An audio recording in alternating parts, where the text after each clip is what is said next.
نغطي يا معلم هون.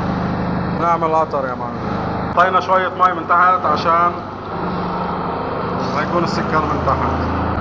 او 5 كيلو سكر. 5 كيلو بدل الشام حسب القاعدة. هلا بنرخيه بنشوفه على المعلقة معي.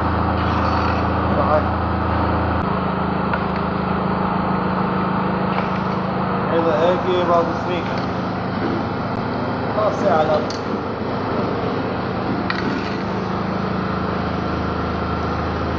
شايفين الحبيبات بعد سميك.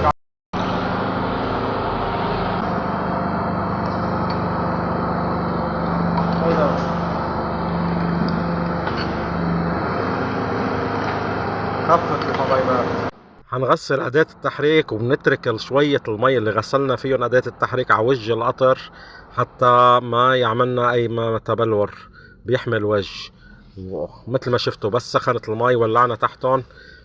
أول عملية تحريك بعد سخن المي، بس تغلي المي مجددا بنحرك مرة تانية نتأكد من ذوبان كل السكر وما في أي حبيبات سكر على حواف الطنجرة. انتبهوا إذا استعملتوا نوعية سكر هيدا أجنبي ممتاز، إذا استعملتوا نوعية تانية ممكن يفور معكم أو يعمل شوائب.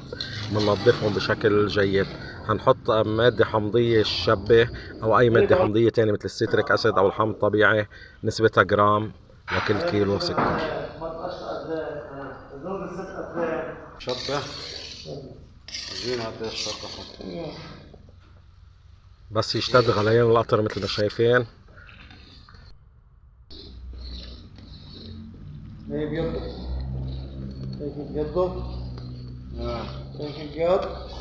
الشبكة تطفي عليه قنوات بس ما تطفي عليه بحمار.